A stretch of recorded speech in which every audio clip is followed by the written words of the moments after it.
तो प्यारे बच्चों, एक बार फिर से आपका स्वागत है।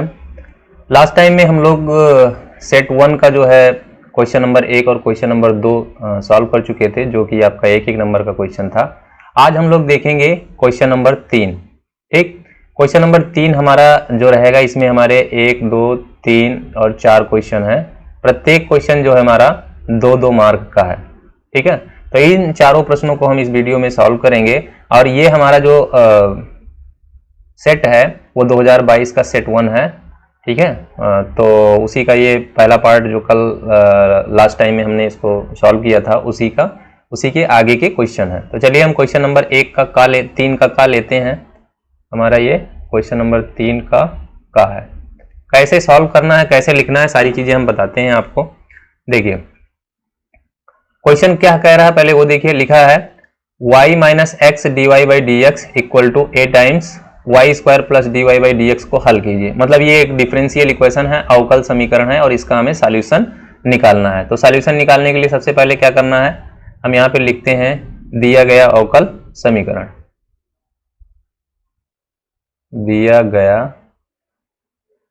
अवकल समीकरण, अवकल समीकरण। तो दिया गया अवकल समीकरण क्या है, y minus X D Y by D X. ठीक, और उसके बाद में equal to A times Y square plus D Y by D X.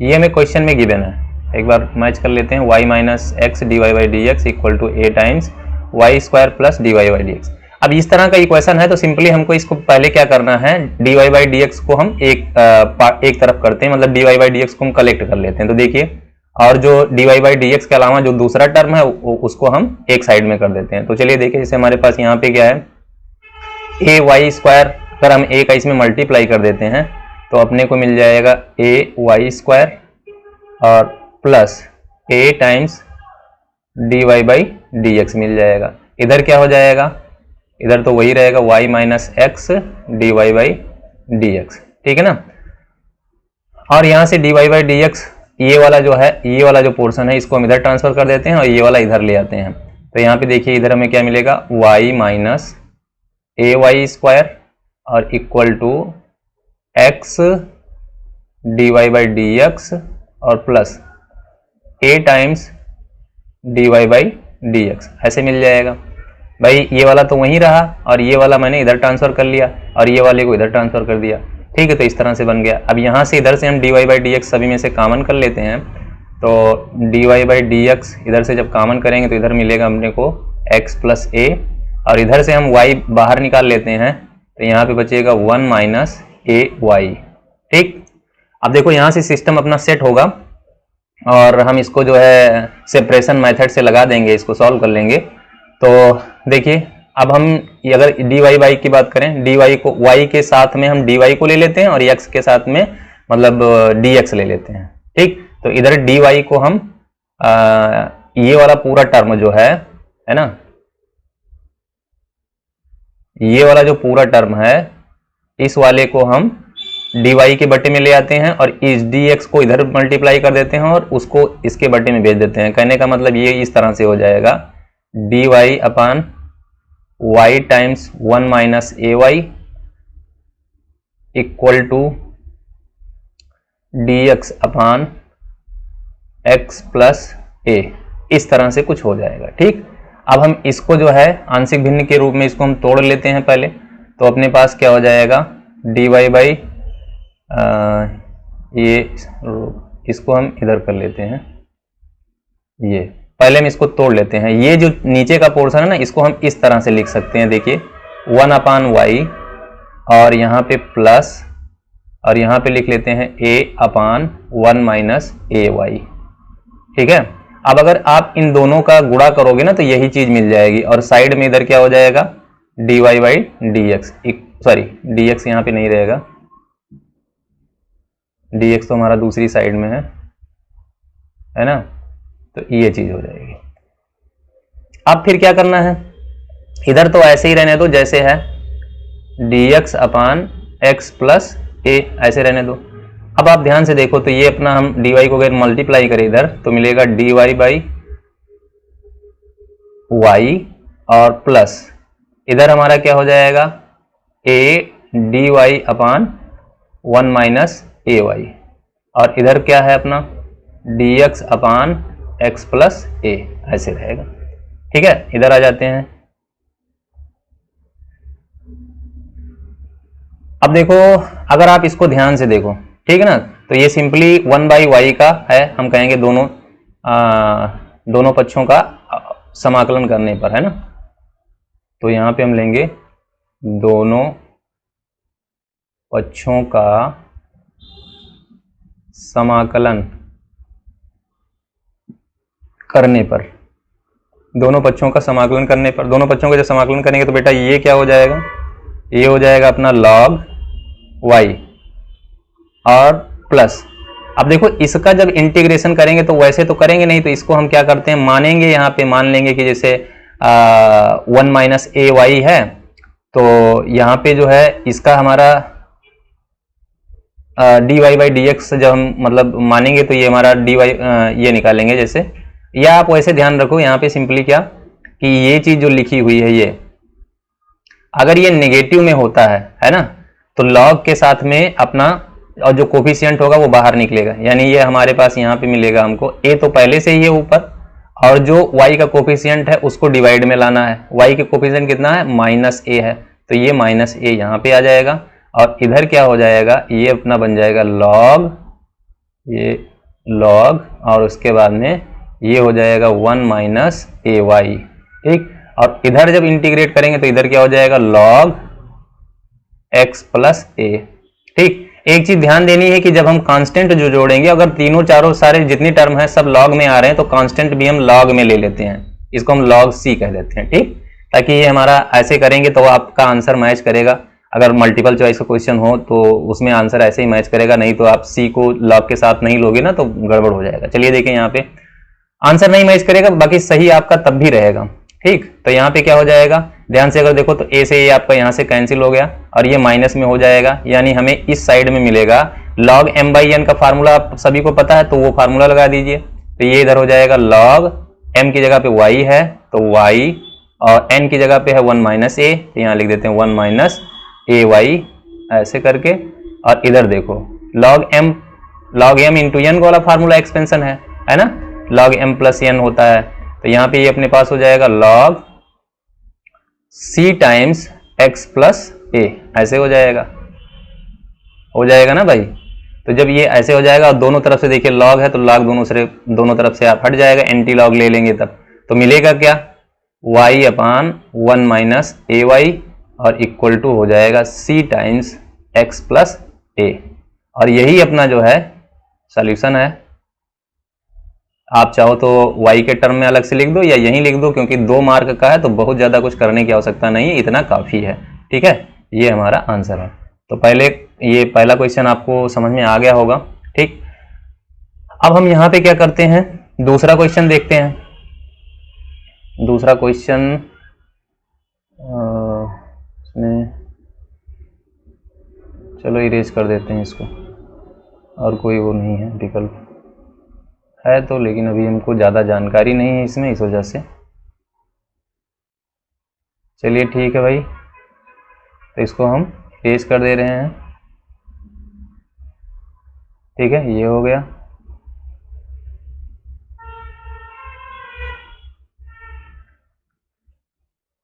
और ये हो गया। ठीक, अब यहाँ पे क्वेश्चन नंबर जो है हमारा खा लेते हैं, का तो हो गया ना, अब क्या करेंगे, क्वेश्चन नंबर खा लेंगे। तो यहाँ पे क्वेश्चन नंबर खा देखिए क्या हो जाएगा, इसका सॉल्यूशन खा है क्या, यदि f such that a tends to b, तथा मतलब दिया गया है क्या, 2 फलन दिए गए हैं, दिया गया है भाई, लिखने का यही तरीका है, आप ऐसे ही करेंगे। एक फंक्शन दिया गया है f such that a tends to b, एक फंक्शन ये दिया गया है। दूसरा फंक्शन क्या दिया गया है, तथा g such that b to c, B to C, ये हमें दो फंक्शन दिए गए हैं और दोनों के बारे में बताया गया कि एफ और जी जो है हमारे क्या है, 1 1 है। तो अब देखो यहाँ पे क्या लिखेंगे, यदि एफ 1 1 है, 1 1 है, अगर एफ 1 1 होगा तब क्या होगा, तब इसका मतलब है कि जब हम एफ एक्स वन, ये कंडीशन होती है, एफ एक्स टू लेंगे, अगर एफ एक्स वन बराबर एफ एक्स टू लो तो आपको वैल्यू क्या मिलेगी, ये this implies that X one equal to X two, यहां से ये मिल जाएगी। दूसरी कंडीशन क्या हो जाएगी, तथा जब हमारा जी 1 1 है, 1 1 का मतलब आप समझ रहे हैं ना, 1 1 का मतलब है भाई कि एक एकी, यहाँ पे आप चाहो तो एक एकी लिख दो, ये क्या 1 1 का मतलब है एक एकी, एक एकी, ठीक है ना, यहाँ पे 1 1 का मतलब क्या है, एक एकी। तो जी हमारा जब 1 1 रहेगा, तो जब जी 1 1 है तो उस सिचुएशन में क्या हो जाएगा, फिर से वही चीज, अगर हम जी एक्स वन लेंगे और जी एक्स टू के इक्वल करेंगे तो यहाँ से हमको मिलना चाहिए, क्या मिलना चाहिए, X one equal to X two, तभी हम कहेंगे कि जी 1 1 है। तो ये देखो अपने को क्वेश्चन में गिवन था, है ना।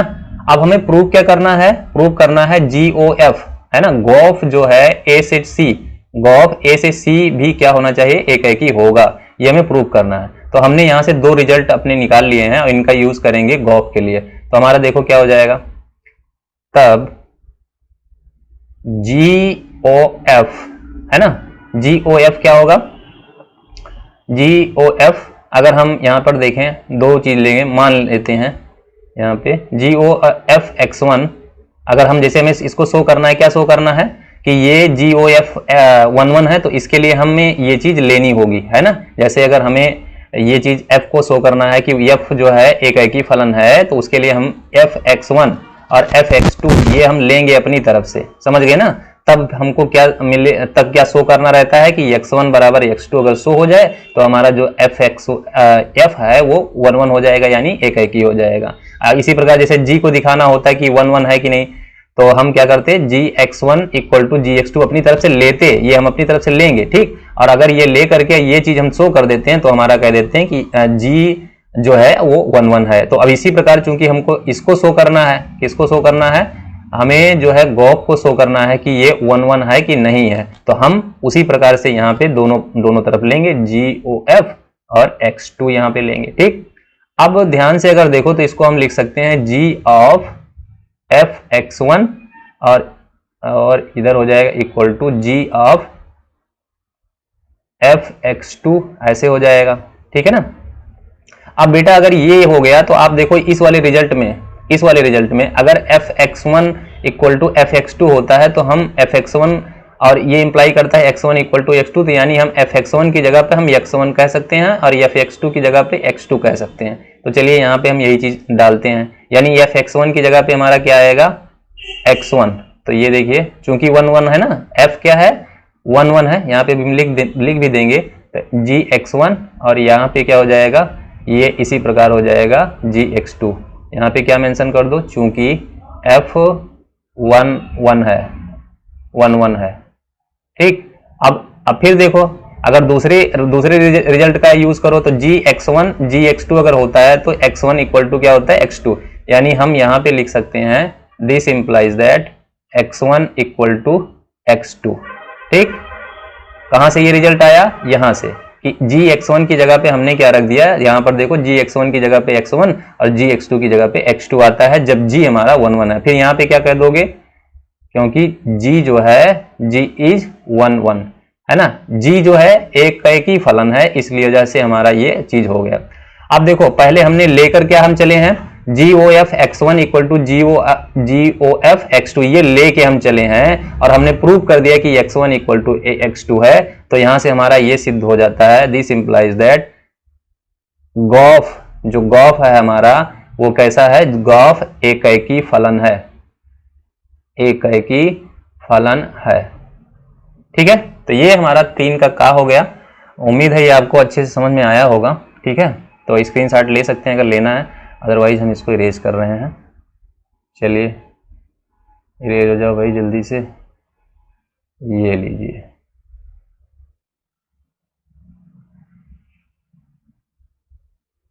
ठीक, तो अब क्वेश्चन नंबर 3 देखते हैं इसका, मतलब 3 का जो है गा देखते हैं। यहाँ पे हमारा गा क्वेश्चन नंबर हो गया। गा क्या कह रहा है, क्वेश्चन नंबर गा क्या कह रहा है, देखिए यहाँ पे लिखा हुआ है, हमें दो मैट्रिक्स दी गई हैं, दिया है ए बराबर दिया गया है कितना, ए दिया गया है 1 2 3 और -4 2 5, ये ए है, और दूसरी मैट्रिक्स हमको दी है बी, दूसरी मैट्रिक्स बी हमें क्या दी है 2 4 3 और यहाँ पे क्या है 3 5 1 3 5 1, ये ऐसे लिखा हुआ है। अगर इसके आर्डर की बात करें, ए का आर्डर, तो ए का आर्डर कितना है लिख देते हैं 2/3 है, और ये इसके आर्डर की बात करें तो ये है हमारा 3/2 है ना। पहले रो लिखते हैं फिर कॉलम लिखते हैं, ध्यान रखना इसको। अब हमारा ए बी संभव होगा कि नहीं इसको चेक करेंगे, तब ए बी संभव है कि नहीं इसको चेक कैसे करेंगे, तो हम ए का आर्डर लिख देते हैं यहाँ पे, है ना, ए का आर्डर लिख देते हैं, इसको हम ऐसे आपको रफली समझा दे रहे हैं अलग से। यहाँ पे ये देखिए ए बी संभव है कि नहीं, तो इसको पता लगाएंगे कैसे, ए लिख लेंगे ऐसे, बी लिख लेंगे, ए का आर्डर ए के नीचे लिख लेंगे 2/3 और बी का आर्डर बी के नीचे लिख देंगे 3/2, और बीच वाला जो चीज है ये देखो कॉमन है ना, मतलब दोनों अगर सेम है यहाँ पे, तो ये हमारा ए बी पॉसिबल होगा, यानी ए बी यहाँ पे गुणा किया जा सकता है, ए बी संभव होगा। देखो गुणा करने के लिए जो हर किसी भी मैट्रिक्स का आप प्रोडक्ट नहीं निकाल सकते, उसके लिए कंडीशन है कि ये चीज ऐसे फॉलो होनी चाहिए, मतलब ये दोनों में मैच करना चाहिए, तभी हम उसका गुणा कर सकते हैं, नहीं तो हम सभी मैट्रिक्स का गुणा नहीं कर सकते हैं। तो इस तरह से हमारा जो है ये गुणा संभव हो जाएगा, और यहीं से आप रिजल्ट भी निकाल सकते हो कि जो आने वाला ए बी प्रोडक्ट होगा उसका आर्डर क्या होगा। तो ये दोनों का बीच में हटा दो, तो इधर बचा है 2 और इधर बचा है 2, तो यानी 2/2 की मैट्रिक्स होगी जो हमारा ए बी प्रोडक्ट हमारा निकल कर आएगा। ठीक है, और बी ए पॉसिबल होगा कि नहीं, बी ए पॉसिबल, यहीं पर हम ये भी चेक कर लेते हैं बी ए, तो बी का आर्डर लिख दिए 3/2 और ए का आर्डर लिख लिए 2/3, तो यहां से भी देखो ये बीच में सेम मैच कर गया, तो मैच कर गया तो बी ए भी पॉसिबल हो जाएगा, और जो बनने वाली जो बी ए मैट्रिक्स होगी उसका आर्डर क्या होगा, तो लास्ट वाला लिख लीजिए, जो ये काटने के बाद में जो बचा कितना है 3/3, तो यानी बी ए का आर्डर 3/3 होगा और ए बी का आर्डर कितना होगा 2/2। कई बार परीक्षाओं में ऐसे ये चीजें पूछ ली जाती हैं, और इसी वर्ष में भी ये पूछा गया है, तो ये इंपॉर्टेंट कॉन्सेप्ट है, इसको आपको ध्यान रखना चाहिए और तुरंत हो जाएगा, इस कभी भी मतलब गलत नहीं होगा। ठीक, इसको हम इरेज कर दे रहे हैं, अपने क्वेश्चन पर चलते हैं। तो ये हो गया। अब ए बी अगर हमें पता चल गया कि ए बी पॉसिबल है, तो पहले ए लिख लो भाई, ए की जगह पे है 1 2 3 और -4 2 5, ठीक है, और बी की जगह पे हम दूसरी मैट्रिक्स लिख लेते हैं 2 4 3 और 3 5 1, ये हमारे पास दो मैट्रिक्स हो गए। दोनों को मल्टीप्लाई करते हैं। मल्टीप्लाई जो होता है वो कैसे होता है, आप थोड़ा इसको ध्यान रखेंगे कि जो मल्टीप्लाई होता है बेटा वो ऐसे, मतलब जो है कॉलम का रो से करते हैं, तो यहाँ पे आप देखिए या रो का कॉलम से करते हैं, तो रो इधर लेते हैं, इधर हमने क्या करना है, इधर रो लेना है और इधर कॉलम लेना है। ठीक है, रो बाई कॉलम मल्टीप्लाई होता है, तो यहाँ पे देखो 1 का 2 के साथ करेंगे, ये हमारा जो प्रोडक्ट निकल कर आएगा इस तरह से होगा 1 × 2 और फिर प्लस 2 × 4 प्लस 3 × 3। अब उसके बाद में इसी का इसके साथ लिख लेंगे, यहाँ पे लिखेंगे इसको, तो ये हो जाएगा 3 × 1 प्लस 2 × 5 प्लस 3 × 1। ठीक, और इसका यहाँ पे देखो ये वाला लिखेंगे, इस वाले के साथ मल्टीप्लाई करेंगे, पहले का काम खत्म हो गया, तो -4 का 2 से गुणा करेंगे -8, यानी -4 × 2 और प्लस 2 × 4 और प्लस 5 × 3, और अब इसका हम इस वाले कॉलम के साथ मल्टीप्लाई करेंगे, तो यहाँ पे -4 × 3 और प्लस 2 गुणे 5 प्लस 5 गुणे 1, ये हो जाएगा। चेक कर लीजिएगा, आप करने का तरीका है ऐसे, आप भी इसको सॉल्व करिएगा, हो सकता है कहीं एरर वगैरह हो जाए, है ना, मल्टीप्लाई और इसमें। तो यहाँ पे देखिए ये हो गया 2 और 4 2 जा 8, यानी ये हो जाएगा 4 दूनी 8 और 2 10 और 3 त्रिक का 9, 10 और 9 19। यहाँ पे कितना आएगा 10 9 19 हो गया, 4 दूनी 8 और 3 त्रिक का 9 और 2 9 2 11 और 11 और 8 19, ठीक है। यहाँ पे 3 5 दूनी 10 3 13 13 3 16, यहाँ में मिलेगा 16। और इधर देखो ये वाला तो प्लस में 8 आएगा और ये माइनस 8 इससे कैंसिल हो जाएगा, 5 3 15। और यहाँ पे देखिए ये माइनस 12 हुआ और 5 दूनी 10 5 15, 15 में से 12 गया तो कितना हो जाएगा 3 हो जाएगा। तो देखिए इस तरह से ये हमारा ए बी आया। और इसके आर्डर की बात करो तो 2/2, हमने पहले ही बताया था कि आर्डर जो ए बी का होगा वो कितना होगा 2/2 होगा, ठीक। तो इस तरह से हमने ए बी निकाल लिया। अब इसी का अगर आपको बी ए निकालना है तो बी ए भी निकाल सकते हो, बस क्या करना है बी को पहले लिख देना है। चलिए यहाँ पे लिखते हैं, इसको इरेज कर देते हैं। बी ए कैसे निकालेंगे, देखिए ये ए बी हो गया, स्क्रीनशॉट लेते रहिएगा आप, ये देखिए, ठीक है ना। अब हम बी ए निकालेंगे, तब बी ए में क्या है, पहले बी लिख लेंगे। बी कितना है भाई 2 4 3 और 3 5 1, और इधर क्या हो जाएगा ए की जगह पे कितना हो जाएगा 1 2 3 और इधर हो जाएगा -4 2 5, यहाँ पे ऐसे लिख लेंगे। अब आगे देखिए यहाँ पे इसको इधर से रो पकड़ेंगे, इधर से कॉलम पकड़ेंगे, ठीक। ये -4 लिखा हुआ है तो यहाँ से क्या बनेगा प्रोडक्ट इसका 2 × 1 प्लस 3 × -4, और फिर इस वाले कॉलम के साथ चलेंगे तो 2 × 2 प्लस 3 × 2, फिर इस वाले कॉलम के साथ चलेंगे तो 2 × 3 प्लस 3 × 5, ऐसे हो जाएगा, ठीक।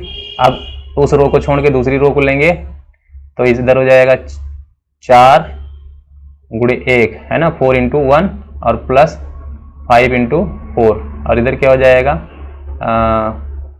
4 × 2 और प्लस 5 × 2, और इधर क्या हो जाएगा तीसरा कॉलम अब पकड़ेंगे तो 4 × 3 प्लस 5 × 5, ऐसे हो जाएगा। अब आखिरी वाला पकड़ेंगे, ये क्या लिखा भाई, ये तो 1 है, बहुत छोटा लिख दिए 1 है, तो 3 का पहले कॉलम के साथ तो 3 × 1 प्लस 1 × 4, दूसरे कॉलम के साथ 3 × 2 प्लस 1 × 2, तीसरे कॉलम के साथ 3 × 3 प्लस 1 × 5। ये देखिए हमारा मल्टीप्लाई तो हो गया। अब हमें इसका जो है जोड़ जाड़ के सब लिखना है।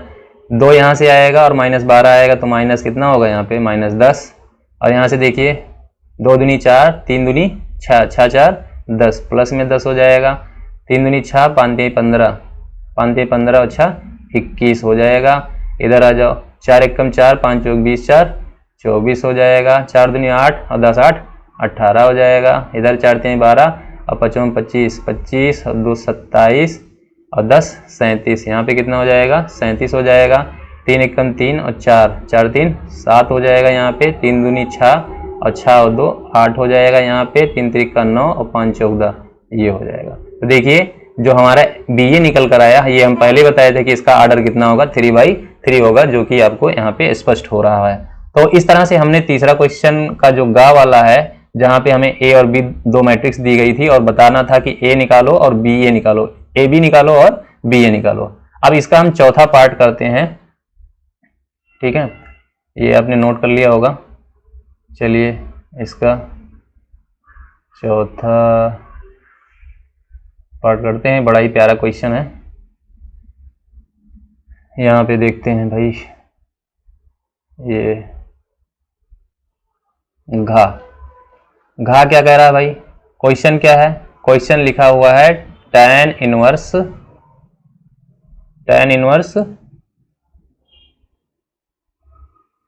यहाँ पे tan इनवर्स क्या लिखा है 1/2, 1/2 लिखा है। और ये वाला क्वेश्चन है भाई, हमें प्रूव करना है कि tan inverse 1/2 plus tan inverse 1/3,